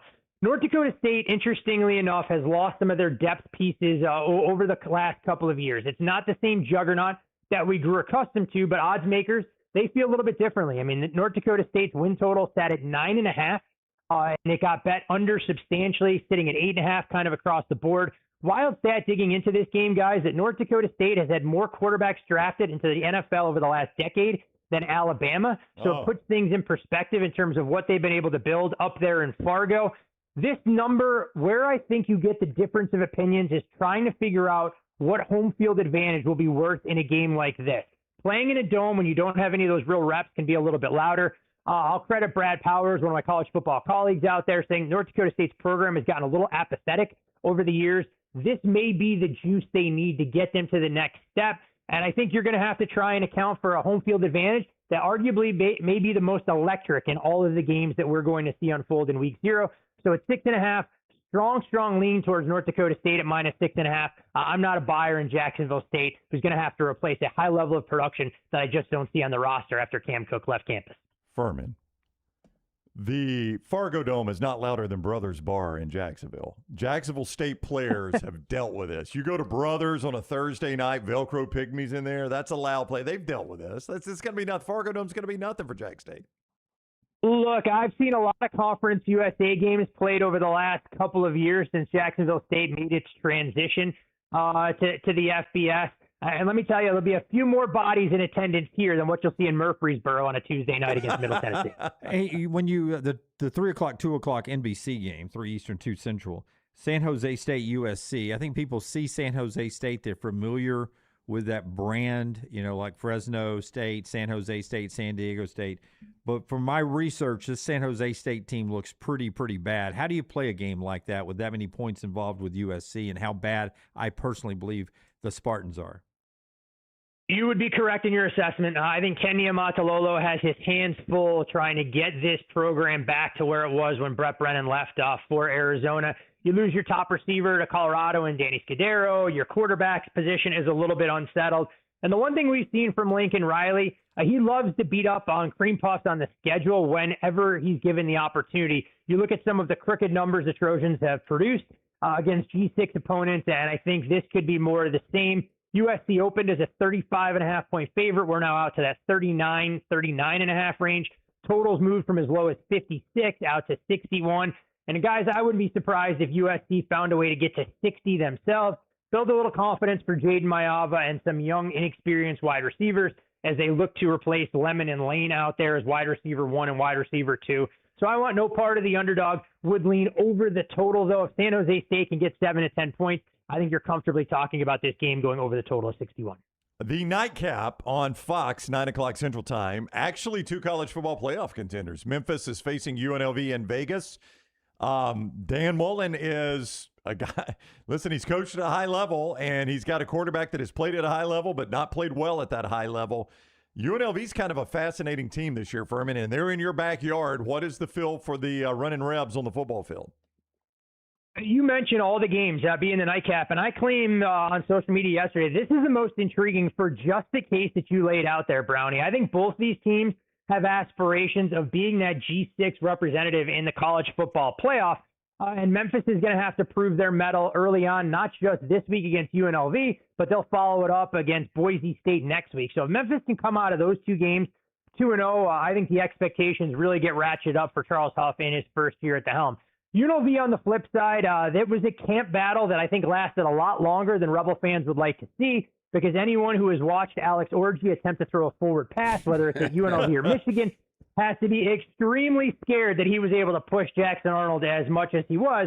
But then you talk to Auburn fans in your neck of the woods, and they go, yeah, we saw this coming. We saw enough of Jackson Arnold to know exactly what UNLV is going to be getting. So I think you're going to see both quarterbacks out there. Been interesting to watch this number move as well. The Rebels actually opened as a 3-point favorite during the summer. Number got as high as 6.5 out here, and you start to see some Memphis money show up earlier this week. The same can be said about the total that's been bet down from 58.5 down to 56. It looks like Marcus Stokes is going to get the nod for Memphis, so a little bit of a surprise to Ohio State fans that thought it could be Aaron Nolan. I think both these teams are going to try and establish the run. I'm not sure either of these head coaches has the utmost confidence in their quarterbacks basically gripping and ripping.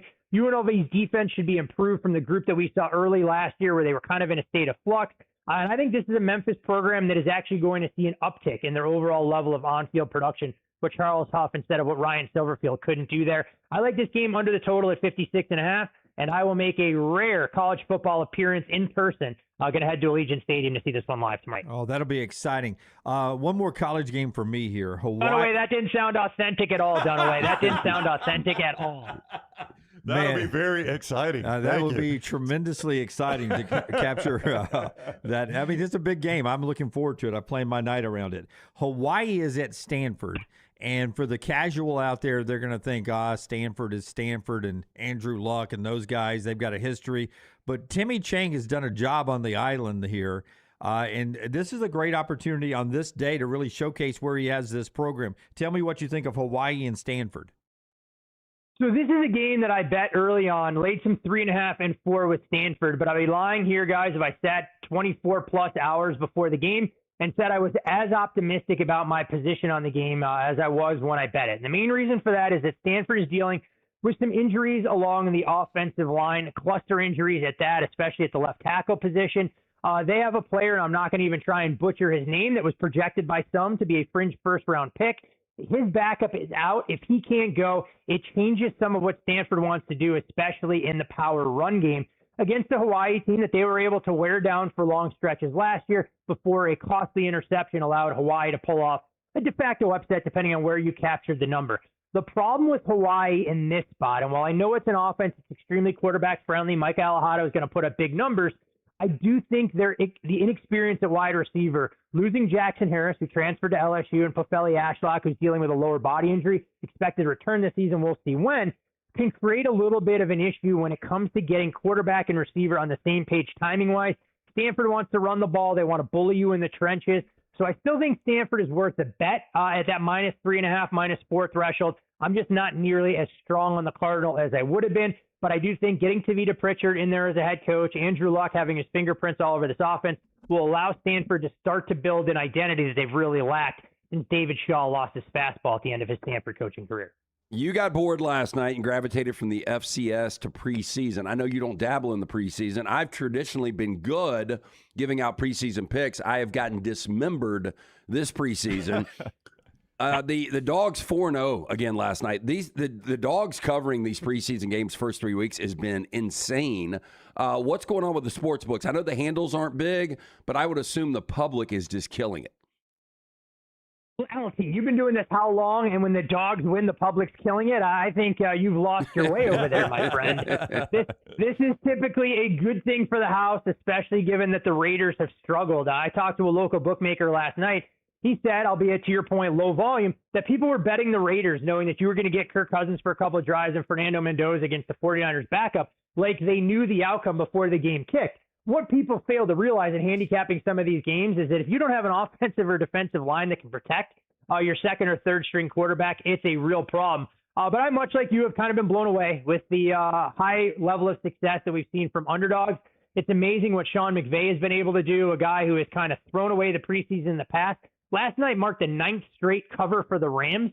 that we've seen in exhibition football. Ty Simpson looking the part. And so the dynamics around a lot of this has changed. Some of the games that we've seen move on the board for tonight, seen a little bit of Falcons money come in with that number from 3 out to 4. Kevin Stefanski talking about actual game prep.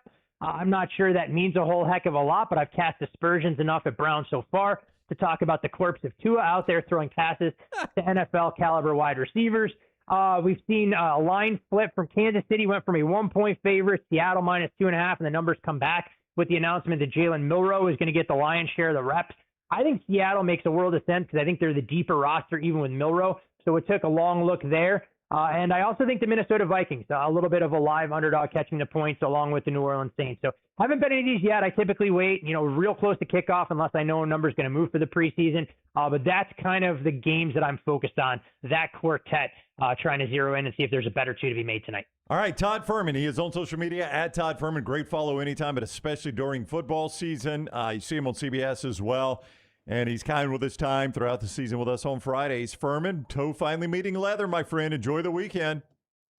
Always excited. You guys do the same in Dunaway. If we agree too much on college football games this year, the NHL season can't get here fast enough to salvage my bankroll, my friend. See you, Fuhrman. Thank you, buddy. I'll try to keep you. Boys. Have a great weekend. I'll try to keep you in the positive in your checking account. That's there. right. He normally does. Bold predictions continue on the other side. One, as we had to break here, Jake writes in, Texas Tech misses the college football playoffs. Indiana misses the college football playoff. We've got to have 12 teams now. Yeah, that's right. Somebody got to be there. And Georgia Tech plays in the ACC championship game for a trip to the college football playoff on the line. That's Jake's 3 bold predictions. We've given you ours already. Get yours rolling in as well as we here's one more. Here's Zach. Zach writes in, Shane Beamer fired at the end of October. I'd have to pull that schedule, but, he is your odds-on favorite in the SEC to get fired. I think he turns it around this year, keeps his job. Virginia will be in the ACC championship game. You sort of like that one, right? I do, yeah. They can survive tomorrow. They got no players, Lance. I know. I hear that. And here's the boldest of Zach's altogether. Camario Taylor is a Heisman finalist. That'd be a top 4. Got to have some wins to get to be a Heisman finalist. I think you'd have to at least go. He was 10-2. Barry Sanders 8-4. What was RG3? 10-2. 9-3. No, I think he was 10-2. I thought he was 7-4. No, they were 10-2. I think they were in the Alamo Bowl, right? So, yeah. I don't have any more nuts to bet, but I would bet a left nut that they were 10 wins. So Camario will need to win some games to go with his athletic ability. Zach, thank you. Also, Jake, thank you for your bold predictions. More coming up on the other side. This is the next round presented by Hard Rock Bets on Sport and State.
We continue on the next round. Presented by Hard Rock Bet on Sport and State. I'm just going to completely pull the curtain back. Somebody brought us breakfast, and we were all eating in the break. So everyone is going to return to the studio at a various time, and all of us are going to be finishing something we were eating during the break. So, well, Lance was using his Yeti cup to pour water on his hands to wash the syrup from his sandwich off. Right. I finally ate one of those waffle sandwiches. And your thoughts? Chicken and waffles, very good, Have but you had very one, messy. I've had two, one every day for lunch the last 2 days. Spicy filet is the way to go in it, in my opinion. Have you already done Clay Travis? We have not. No, we just got back. I had to swallow chicken mini so I could welcome us back. So I can't leave you guys 1 You second can't. to You go really to the bathroom can't. during this new show? We cannot be unsupervised. There's no doubt. Hey, as we return, it's our 3 guarantee show. We're getting some more guarantees. I mean, keep it professional, guys. Yeah, Come on. Shortly after Lance tells you about our good friends at Clay Travis Law, Lance. Hey, accidents do not wait for a good time. One bad moment, a wreck, a fall, doctor who wasn't paying attention. Suddenly you're fighting an insurance company that does this every single day. That's why Clay started Clay Travis Law, built a firm around one idea. People deserve someone willing to pay attention, ask the hard questions, and push back when things don't add up. Experienced trial attorneys who bring the fight to corporations and insurers. Based in Nashville, trusted across the country. They lead negotiations with honesty, determination, and Southern grit. Case evaluation free, no charge, no pressure, no hassle. Just tell them your story. Go to claytravislaw.com or call 877-222-4444. That's claytravislaw.com. No case is too big or too small. So did everybody get a sandwich but me? No. The minis are back there. Lance was the only one who got the sandwich. Oh, okay. You want some minis? No, I can read no. some guarantees if you want to go get some. Don't play the victim. No. Yeah, Maddie brought food for everyone. She brought food for everyone. Well, I appreciate that. I'm just not a huge mini fan. Oh, okay. The minis are fantastic. No, this waffle. I mean, they serve that 24 hours a day. If you'd have had the minis, that all she brought was waffles. I never get the minis. Ever. Yeah. My daughter gets them, and she normally has like one left. I really like the You know who minis. gets the minis? No. Bullet and chili. Yeah, They I love bet they them. do. They get everything that's left it out looks there. like Bullet and Chili are back there eating. Somebody brings food up here during this show, and It's it gone gets devoured. quick. Yeah. But there are some left, Jim. There was a couple of times we had like cookie dough brought up here. Yeah. That was nasty. Yeah. Real Cruise Ox. Did I say that right? You know who I'm talking about? Big Cruise Oxen, right? Yeah, Cruise Ox. On social media, his 3 guarantees. Bama makes the semis.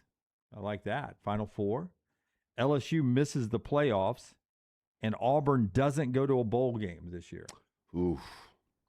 Of those 3, I mean, what is the most bold? I don't think LSU's going to the playoff. Alabama getting to the semis would be quite the run, but I could see it. That's at least 1 win if you have a bye.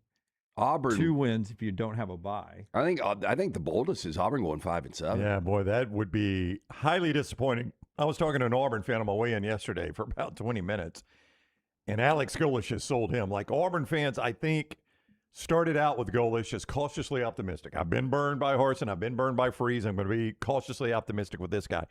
And more Auburn fans I'm talking to, they've dropped the cautious. He has won them over. And if he threw up a 5-win season, I think Auburn fans would be like, God, I've been burned again. I was talking to our friends at Crane U, and, they're kind of split. There's some Alabama, there's some Auburn, but talking to some of the Auburn fans, very optimistic as well. And they believe that he's saying all the right things. And we started talking about, Nick Saban could have done anything and been successful, could have, run any Fortune 500 company. The way Golish talks is like he is leading a corporation. He's building an organization. So it sounds great on the surface. We'll see what the results end up being, but I would be very surprised if they were 5-7. I've seen some very popular Auburn makes a bowl game and, slotted for the Birmingham Bowl again, 6-6 in the Birmingham Bowl. And I asked one fan last night, I said, bowl game, just make a bowl game. And I said, what if it's the Birmingham Bowl? And he's like, it's not a losing season. I would take that. And that's how bad it has been. Yeah, it's gotten bad. Because the Birmingham Bowl here in the state, from Alabama fans to Auburn fans, has become sort of an open wound. Yeah, you get to go Vestavia Bowl. People, you go bowling at Vestavia Bowl. Bradley writes in, the Big Ten will not win the Natty this year. It's sad to say that that's become a bold prediction. It really is. How times have changed. Georgia or Alabama will not be undefeated when they play each other. So both of them lose one game those are before early they losses. play each other. Yeah. Wait, Georgia and Bama? Yeah, each losing one game before then. Oklahoma beats Georgia. Keep going. Yeah, I'm going to pull that real quick. The Bama loss is a bad one. The Oklahoma beating Georgia wouldn't be an awful loss. The Bama loss would be a bad one, no matter who it is. The third string quarterback at Alabama will play by mid-season. That would be Jet Tomala, right? Okay, I am going to say this and people is are not high an on Alabama him. fan. Yeah, people are high on Jet Tomala. Yeah, Alabama's going to be at least, I don't know if they're going to be 7 at Mississippi State. Probably. Yeah, at least touchdown favorites in every one of these games before they play that'd be Georgia. A bad loss. It's been a sexy offseason pick, Mississippi State beating Alabama for some reason. Yeah, it really has been. Somebody was, our buddy Brad Jackson, who was there last night, he's got Mississippi State ties. He thinks that's an 11 a.m. game over there. It may have already been announced. You would want that, wouldn't you?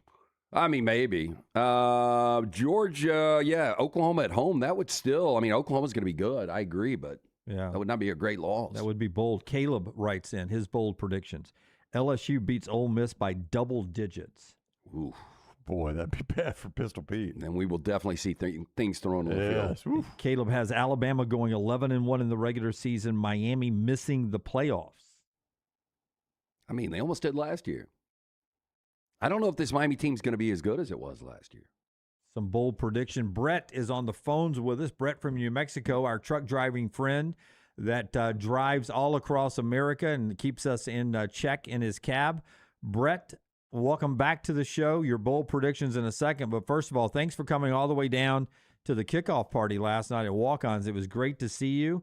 And for those that may not have recognized Brett last night, what was the big change in your life, Brett? Besides losing a lot of weight? No, I would say losing a lot of weight would be. You've done the marriage thing before. Yeah, unfortunately, too many times. But yeah, it was a great. You got a great one now, though, right? Brett's good at lane changes. Yeah. Always give that signal on the lane change. Yeah, I've got a great one now. Although she did grow up in a family that loves that gaudy orange crap. Yeah, well. But anyway, it was great catching up with you guys. I told Lance last night, I said, it's been 2 freaking years, and that's 2 freaking years too long. Well, we appreciate you coming out. Clean-shaven Brett. First time I've seen that. Yeah. Yeah. No. That first time we went and had lunch over at Superior Grill, I didn't have a mustache or beard or nothing. Okay. Yeah. Well, we don't have Superior Grill either. So yeah. All those that was about 75 pounds ago. Yeah. So anyway, I told Brownie when I was leaving last night, I gave him 2, but I'm taking one of them off the table. All right. And I wasn't going to call till 11 because I didn't know what my day was going to be like over here in Atlanta. But I've already delivered once and picked up one, and I'm headed to Nashville. So I was like, me too. I'm going from hell 1 to hell 2. I've got a public service announcement real quick since we are on the Sport and State. To all you listeners and viewers that are new to the show, welcome. These guys are great. They'll make you laugh. They'll make you scratch your head. And Dunaway may even make you scratch your butt. And speaking of Dunaway, okay, Jim, I love you. There we go. Oh boy. All you new people out there, this is your public service announcement. Do not take it personal when he landmines your team. He wears that title and that crown proudly. Sometime between now and January, he's going to say something, and you're going to go, oh, that's a good pick. And then your team loses, and you're going to go, that asshole picked my team. Yeah. You'll understand why. And your quarterback's leg's going to be in 3 pieces. Whatever. You'll understand why Jimmy D is the walking landmine. Yeah. Okay. Your 2-team parlay tomorrow: NC State plus the points, North Carolina plus the points. Hammer it. And you may hear Forrester or Brownie say on a pick, well, that's just a reverse landmine. Mm-hmm. And he's good at that crap too. All right. So here we go. My 3 guarantees. Auburn and Florida will both win at least 7 games this year. Oh, good improvement. All right. Okay. LT cinched my 3rd one for me in one of his. Ohio State will indeed go 9-3, but they will not make the playoffs. Ooh. Oh, I think they make the playoffs at 9-3. Nope. Ain't gonna happen. And the one I told Brownie last night, the first one I told him at the 2, I told him, neither Georgia nor Texas will be in the SEC championship game. Wow. So 2 other teams. Now other that than would be Georgia. surprising. Yeah. At that point, it would have to be, in my world, Alabama and Texas A&M. Yeah, Bama A&M, Bama Oklahoma, Bama Ole Miss, Oklahoma A&M. Yeah, I mean, y'all have not said LSU yet. LSU and somebody. Yeah. What about I love you guys. All right, Brad. Thank you, buddy. Good Keep to see you. the dirty side down. That's right. Oh, yeah. Shiny Later. side up, dirty side down. All right. See you, man. All right, Morgan. You want Morgan's? I would love Morgan. Is this Morgan from Kentucky? It's Morgan from Kentucky in the chat, YouTube chat. The ACC has 2 college football playoff teams, Louisville and Miami, from Morgan.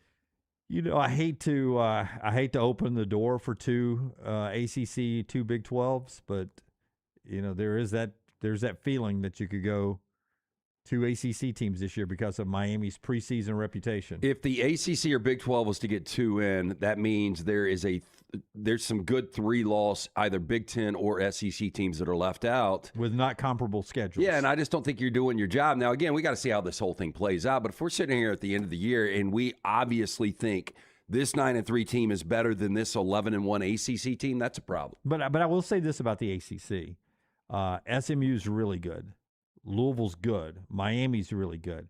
And I still think, not just because I talked to defensive coordinator Tom Allen's daughter last night, but I think Clemson's going to be sneaky. I'm high on Clemson. You're leaving out. I've said it all summer. The winner of the game tomorrow has got an inside track for that ACC championship. We've had with their schedules. We've had a lot of people. I don't know if Brooks Austin will do it in our next hour on the next round. We had a lot of people bring up this NC State quarterback. Yeah, C.J. Bailey, and say you guys are sleeping on C.J. Bailey. That has been a consistent message from the college football analyst we've had on this whole offseason. Like there are several big-name programs that he could have solved their quarterback issue if he'd left NC State and hit the portal. You know, he was really, really good. Nobody talked about him last year, but I think Bo Prabula on the other side coming in from Missouri, I could see him outplay Bailey tomorrow.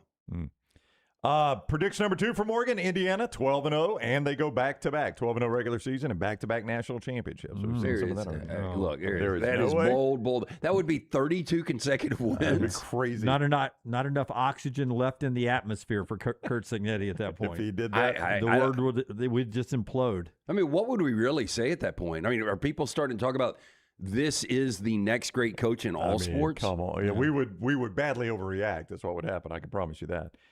And another consistent, LSU 8-4 does not make the college football playoffs. You see this common theme of people pulling for Texas Tech not making the playoffs, LSU not making the playoffs. Well, I told our LSU friend C. Stu last night, I said, I'm not in on your LSU program anymore. I don't like the way Kiffin left Ole Miss this whole off season. We'll get too much of him in Fanville now, apparently. It's pretty funny, though. Did y'all watch the commercial? Yeah. I was listening to Coach Neuheisel and Chris Childers on the way in this morning, and Childers does Mad Dog Radio, too, and he was interviewing Kiffin yesterday, and it was one of those things. It was for Fanville, so he said right when they went into the interview, he got an email from the publicist saying, avoid these questions. Oh, now, right as the interview started? Right as the interview started. Now, it sounded like he was going to ask some of the questions. I got out of the car because I was on the phone, and so I didn't hear the rest of it. But it's just funny. Like, why would Kiffin even do these interviews knowing that these questions are coming? Yeah, and don't be ashamed of any question. Hell, right? Answer them. Yeah. I wonder what the questions were. No, the questions not to ask were no NFL players coming, back from the NFL, nothing about the number 5. It was silly stuff. Yeah. Oh. I mean, the number 5 is not even his controversy. Yeah, I mean, I don't think anybody really wants to talk about that. Yeah.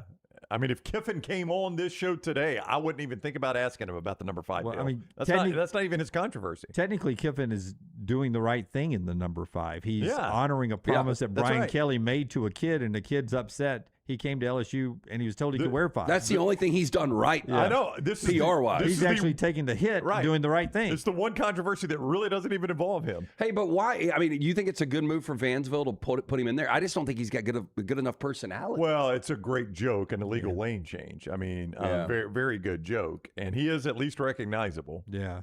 The AI work is at work. I sent Forrester an AI version early this morning. There's a well-endowed blonde with a deep purple cut LSU T-shirt sitting in the passenger seat and the pullover. Why did they just not do that? He would have owned that. Yeah, sure. I'll take It should have been Kirby getting pulled over. Oh, Kirby get pulled. I don't think Kirby would sign off. Yeah, on that. I don't know if you'd agree with it, but it'd be good. That would be funny. Sir, What you know how need to fast do you were going? is after a couple of these Death Valleys, let us workshop Fansville. That's right. We'll have you some good ones. Yeah. More of our bold predictions continue on now. Blake, here's his 3. Lincoln Riley fired. Another fairly consistent 3 guarantee, Lance, that your guy Lincoln doesn't make it out of the season. How do you guys feel? And Dunaway, I know you brought up what is the passion really for USC football, but if he goes 9-3, misses the college football playoff, and he does have Maeva is a Heisman finalist, like what do you do with Lincoln Riley? That would be 1 double-digit win season his first year. That'd be 5 consecutive single-digit. I think your bigger question is what happened to Gary Patterson? I mean, if they've got a Heisman Trophy winning quarterback and they're 9-3, Gary Patterson's forgotten how to coach defense. You say that. I could see them, lose to Ohio State, Indiana, and Oregon, 23-20. 9-3 is not bad enough for me if I'm USC to get rid of Lincoln Riley. But if I'm a USC booster, though, Jim, here's the counter to that. The man's had 2 Heisman Trophy winning quarterbacks, can't even make the playoffs. I mean, what's the guy going to have to do to make the playoffs? If he can't do it with Heisman Trophy winning quarterbacks, how's he going to make it? And then he had 3 at Oklahoma or 2? Baker, Kyler, was it just 2? Yeah, but at least he was making the playoffs there in a 14 playoff. 14 playoff. They were losing every time, but they were making it. Alex Golesh, Coach of the Year from Blake. That would be SEC Coach of the Year. He just said Coach of the Year. Coach of the Year. SEC. I think they're in the playoffs if that happens. I think you got to win 10 games. He could do it at 9. It would just depend. And I will go ahead and tell you, in my opinion, the Coach of the Year will either be Golding, Summerall, or Golesh. A new coach somewhere? Yeah. I don't know. I mean, if Venables played for the SEC championship, maybe. If Sark went undefeated, if Lane Kiffin went 11-1, who votes on it? I mean, that's a big deal for Kiffin. Who votes on it? Give me what he's got. BYU makes the playoffs. That was his third one. BYU makes the playoffs. One more. Gates to Adventure on YouTube. Notre Dame catches 2 losses and misses the college football playoffs. If I remember, Brett said he dropped one of his that he told me last night. I think that was one of his. Now, by rule, if Notre Dame is in the college football playoff rankings at number 12 or higher, they're automatically in the playoffs. So you tell me, and I'm just going to go with the obvious losses at BYU, middle of October. At that point, they're going into that game at 6-0. They're already number 4. Yeah. They could be number 1 at that point. Let's say they lose there, and then they lose 2 weeks later against Miami. BYU's in Provo, too, isn't it? Yes. Yeah. So road game at BYU, who is my pick to win the Big 12, and a loss to Miami, and you win the rest of them, I don't think that gets you lower than 12, 10-2. That's 2 quality losses. But your problem there is SMU, if they hold on and they're a top 25 team, would be your only top 25 win. Yeah. Yeah, that's your problem. You don't have the wins. Vandy makes the college football playoffs. So he's got Notre Dame out, or they have Notre Dame out and Vandy in. Gates to Adventure, I'll help you out here. Not a chance. These are bold. Yeah, Blaze is going to lead them to the playoffs. Blaze. And the third one, if you thought those were crazy, State gets 8 wins. Mississippi State? Yep, hell, dear old State. 8 wins. 8 wins. That's some bold predictions. Well, look, the ripple effect from that. So if Mississippi State's winning 8 games, there's teams that are losing games they shouldn't be losing in the SEC. And if Vandy's in the playoffs, there's more teams losing the games they should be losing. One more segment here on Sport and State. 2 hours after that on our Next Round platform on our new link, though. So do me a favor. Set your alerts here on Next Round Live, at Next Round Live on the YouTube. Set your alerts so that you can get 2 hours with us when we go live after Sport and State. And don't forget Clay and Buck coming up after us here on the Next Round, presented by Hard Rock Bets on Sport and State.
Back with you on the next round, presented by Hard Rock Bets. This is Sport and State, final segment of the show today.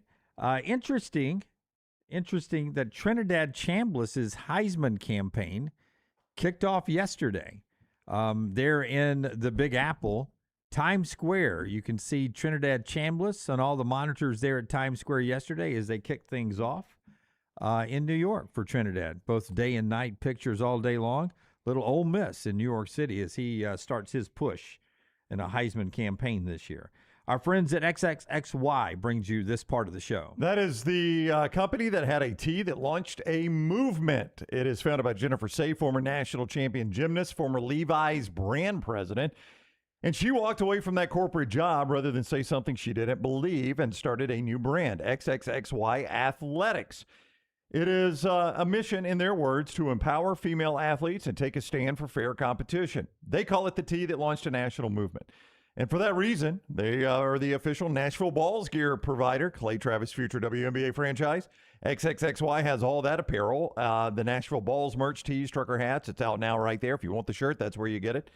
This is real athletic apparel, not just a slogan on a shirt. Performance tops, tanks, sports bras, leggings, shorts, training sets, hoodies, hats, graphic tees, men's and women's.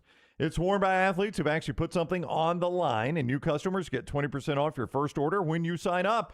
Free shipping for $100. Free shipping, anything over $100. You get it at xxxyathletics.com. That's xx-xyathletics.com. Bold predictions rolling in. We'll continue this over on the next round channels as well. For the rest of the day, as we always do, and I do this every year, we have enough of these to do 2 shows. We should have started yesterday.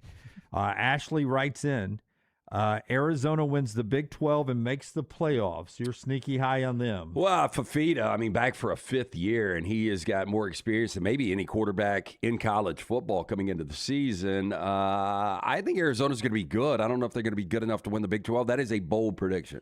Alabama wins the SEC championship and plays in the national championship game. Ooh. As an Alabama fan, I take it. But that would be great for Kalen DeBoer. Yeah, no doubt. Indiana loses 3 or more regular season games and misses the playoffs. Another Indiana hater. Yeah. So that's Ashley there, who on his Instagram socials, they were very a good bar mixologist, I think is what they're called. Mixed drinks. He posts a drink every night and good looking drinks. Different drink every night? Yeah, it's some of his cocktails look fantastic. Yeah. He gets after it. Pretty good cook too, according to his social there. Okay. You want some more over here? Yeah. These are all from the YouTube chat. 17 years of this. Okay, shut up, Jim. Can I give you can I give a shout out real quick? Yeah. A guy named Jason Green. 2 nights ago, I went into walk-ons. I was finished playing golf. There was a massive rainstorm. Traffic was awful, so I just dove into walk-ons. I knew it was going to be back-to-back nights, but I'm fine with that. And went in and sat down. He walked up and talked to me. Used to live here in Birmingham. He now is traveling a lot through the Southeast. Listens to our show every single day. Literally said the words, I don't want to get emotional saying this, but I hope you understand how much your show means to people like me. And he just stopped what he was saying. I don't even know really where he was going with that, but that means the world to us. So I just want to give him a shout out. That's awesome. Well, if you're traveling, I know. Sometimes it's a lonely job. Yeah, and I know I lose sight of that a lot, so I appreciate when you guys remind us how much the show means to you. It's crazy that it does. It will never stop blowing my mind, but that was cool. Jason Green, he couldn't be at our kickoff party, but he was at Walk-Ons 2 nights ago, so shout out to him. I thought it was funny last night. Our buddy Brad started talking to Clay and told Clay that you blocked me 9 years ago on Twitter, and he was like, well, give me your handle, I'll unblock. He was like, no, I deserved it. I deserved it. Had it coming to me. Damien writes in, Bama goes 8-4 or worse this year. Oof. Auburn wins 9 or 10 games, and a group of 16 makes the college football playoff championship game. Okay, Damien. Yeah, come on, Damien. So a group of 16. Damien's hit it early. Can you imagine though if Kalen DeBoer went 8-4 and Golish in year one won more games and beat them in the Iron Bowl? Might get him fired. That's a lot of money to pay. But Damien, the most unrealistic position here is the group of 16 makes the college football playoff championship game, because that's going to be 1, 2, 3 wins. That's right. To get all there. Away from Impossible. Home. Yeah. Jordan, Bama 8-4. Did he turn off his PlayStation when he got done, Jim?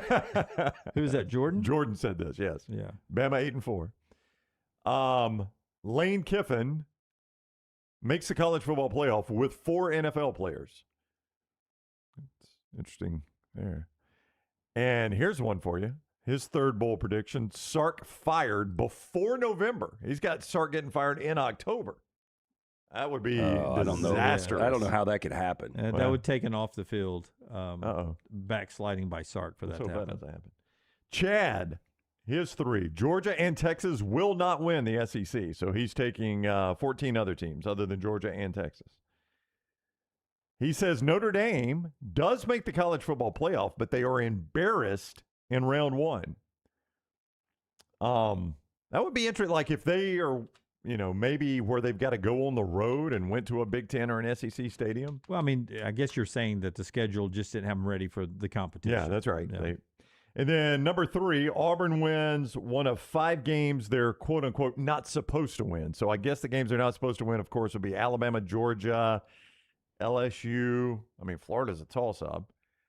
Do they play Ole Miss? They play at Tennessee. Yeah, I know Tennessee, that. I guess, would be one there. Yeah, so those are the games they're not supposed to win. All right. Jeremy Daly. Oh, all right, Jeremy. Every day, man. Jeremy Daly.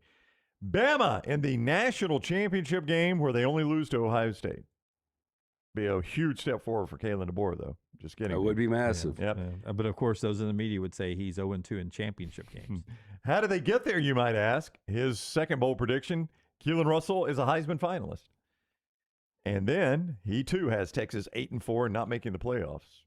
I tell you, the one thing the guarantees does is it shows you kind of where public opinion is on some coaches. Yep. Public opinion on Sark is he cannot get this deal done. Well, I think it's some of that, but I think it's also the fact that people don't want Texas to do it. Yeah.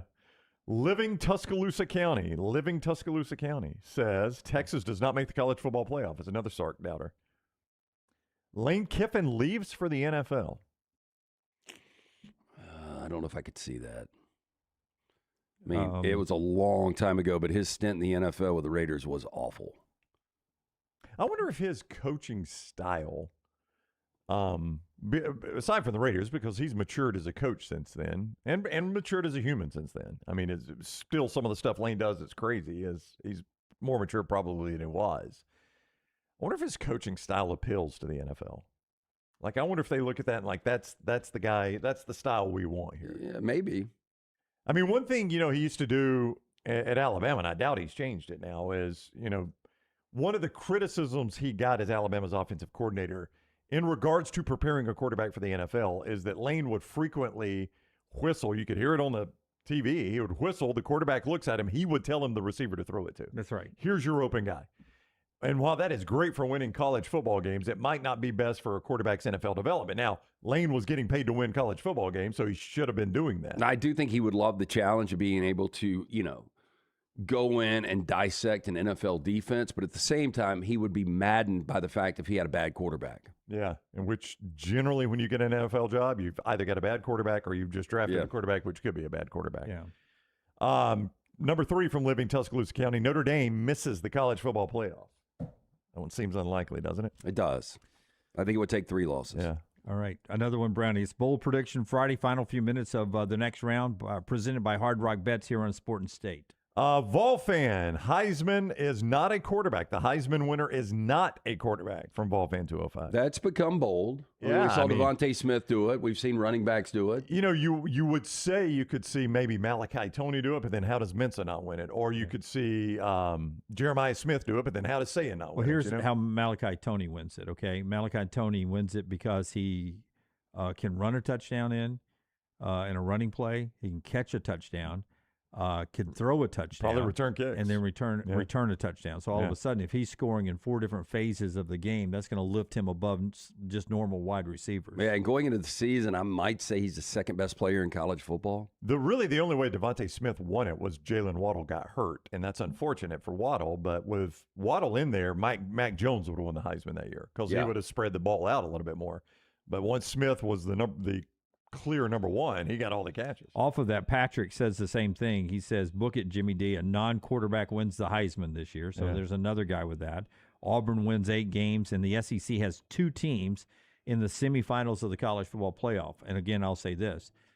Sad that that's become a bold prediction. The SEC has 2 of the 4 teams in the semifinals. If they've got 2, one of those teams needs to win the game. Yeah. Because nobody will remember they have 2 in the semifinals if they're not playing for the national championship. Hopefully they're playing each other, so you're guaranteed a spot in the championship. The last 2, because these are fairly bold from Fall Fan. He's got a Heisman being a non-quarterback. Minnesota with double-digit regular season wins. Now, that is random for Minnesota, but P.J. Fleck with double-digit regular season wins. That puts them in the playoffs. Yeah, I think 10-2 would put them in the playoffs. I think they're going to be good this year. I think it's a really interesting Week 2 game when Mississippi State goes up to Minneapolis. I agree. Fascinating game. A game they have to win if they're going to even sniff that. Yeah, if State wins that one, that's a feather in the SEC cap because that's lower tier SEC, mid tier Big Ten. And then Vol Fan 205, his last one. Texas A&M goes 7-5. It'd be a big disappointment. Well, I mean, somebody has to go 7-5. You know what I'm saying? Yeah, by rule, somebody's going to be there, right? Or by math. But that would be very, very surprising. Yeah, I would make this point. I think his name was Meredith last night, but maybe so many names. But he's a guy that plays golf out at Ballantrae. Right. He was by our kickoff party last night. He said, "You guys always are. It seems like are making excuses at times for Arch Manning, and then criticizing Marcel Reed." For not winning big games at the end of the year. He goes, look at the stats, how close Marcel and Arch are stat-wise. And I think probably if you looked at stats, Marcel is probably better than Arch stat-wise. That maybe we give too much grace because of the Manning last name and criticize Marcel a little bit. I don't know. I was highly critical of Arch, but the way he kind of turned the corner last year, and it went the opposite. Arch played his best football late, by the way, in a win against Texas A&M, and Marcel Reed against his 2 top 10 teams. That was the no problem. touchdowns, 4 picks. The reason we get on Reed is the lasting impression. He was bad at the end of the season and primarily in the college football playoff. Dixie Normus.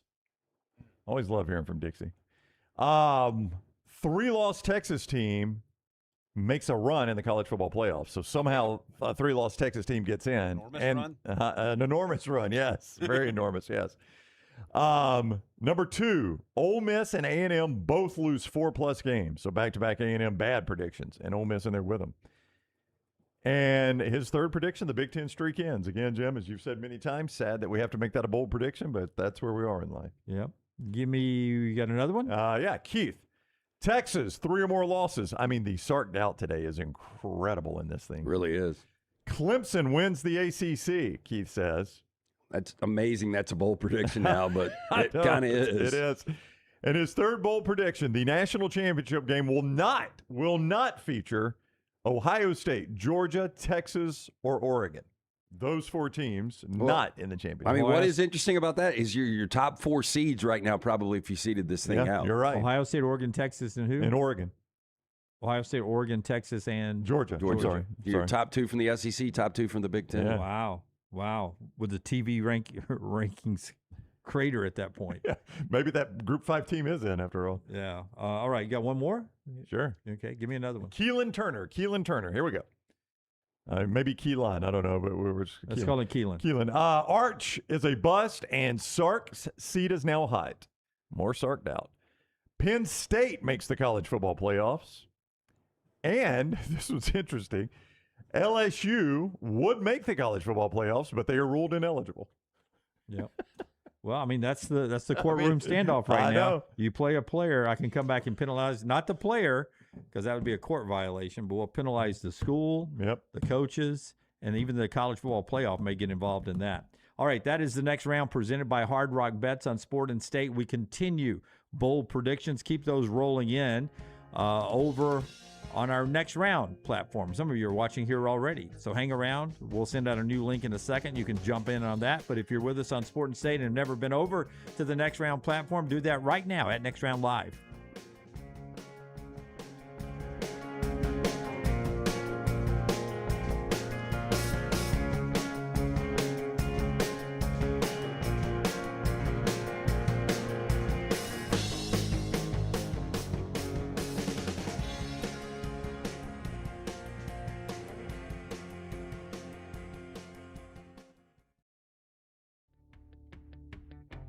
Jim Dunaway.